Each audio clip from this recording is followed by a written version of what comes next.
Assalamualaikum anak-anak. Hari ini kita akan belajar subjek ibadat darjah 3 pelajaran 6 bertajuk solat. Kita akan sambung topik kita pada hari ini iaitu perkara yang membatalkan solat dan juga kelebihan solat.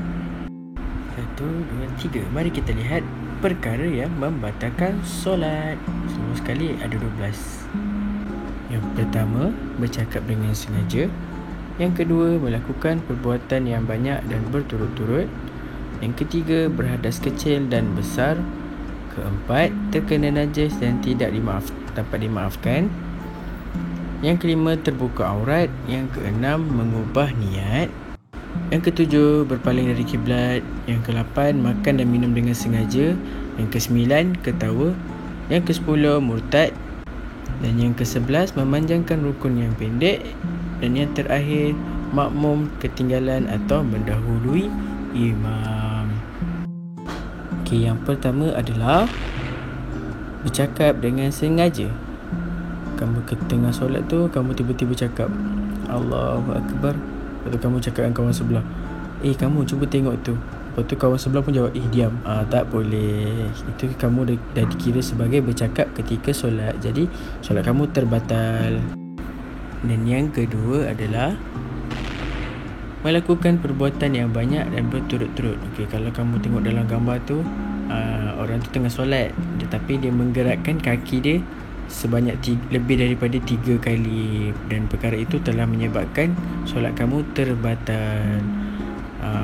Pergerakan yang boleh membatalkan solat adalah jika kamu menggerakkan anggota-anggota yang besar seperti kaki, tangan, kepala, atau apa-apa sahajalah yang besar. Kalau kamu bergerak lebih 3 kali ataupun berturut-turut, maka solat kamu akan terbatal. Dan yang ketiga pula adalah berhadas kecil dan besar. Perkara ini membatalkan solat kerana kalau kita nak bertemu dengan Allah, kita kena berada dalam keadaan yang sangat suci. Bila kita nak bertemu dengan pencipta kita kan di dalam solat, jadi kita perlu memastikan bahawa diri kita ni suci daripada hadas kecil dan juga besar, supaya solat kita diterima oleh Allah Subhanahu Wa Taala. Kalau tidak, batal. Dan yang keempat pula adalah terkena najis yang tidak dimaafkan. Sebagai contoh, darah, najis kucing ataupun najis binatang, dan tentu sekali najis kita.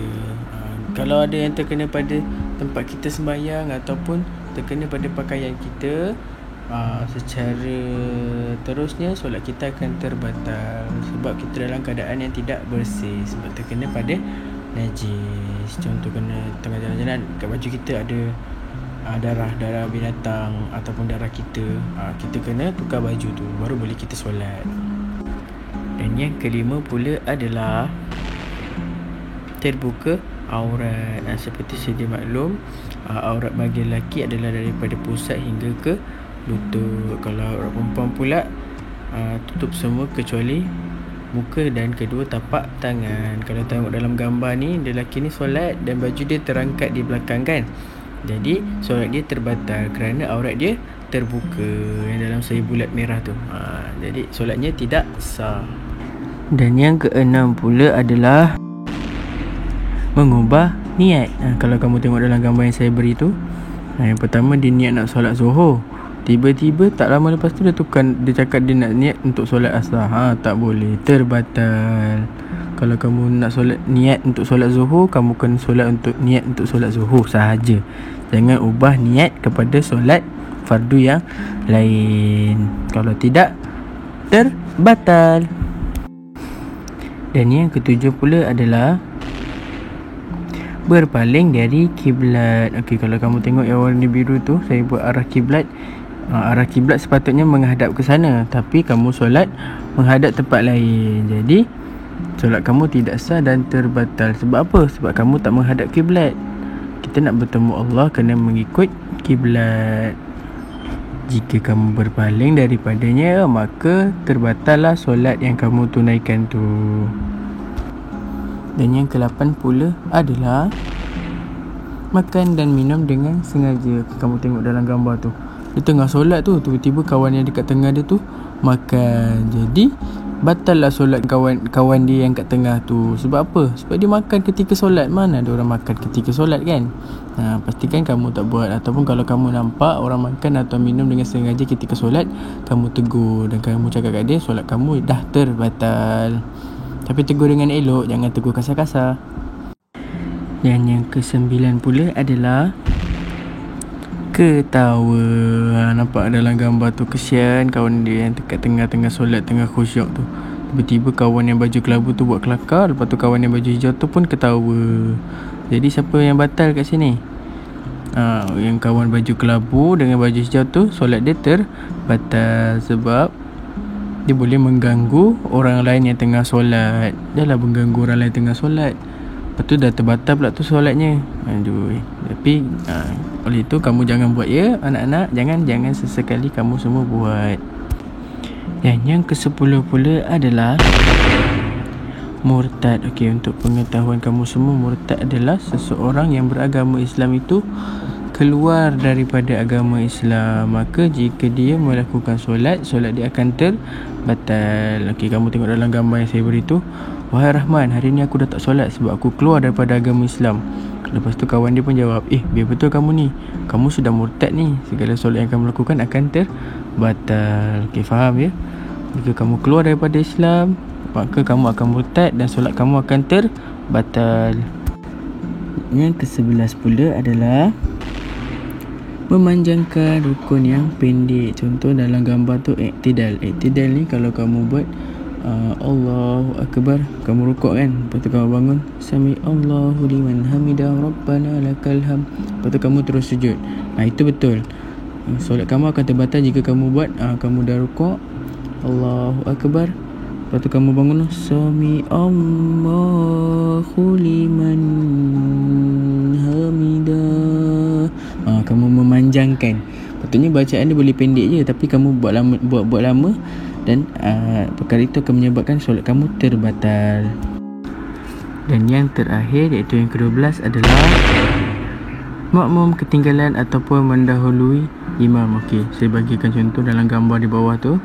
Okey, yang pertama tu gambar orang pakai baju coklat. Imam tu baru nak bagi salam, tapi dia dah bagi salam dahulu. Itu mendahului imam. Kalau yang sebelah dia baju biru tu, dia melambat-lambatkan solat dia. Padahal dia okey je, boleh je solat ikut imam macam biasa. Tapi nak nampak macam alim ke, nak nampak apa ke saya tak tahu, tapi dia melambat-lambatkan solat dia.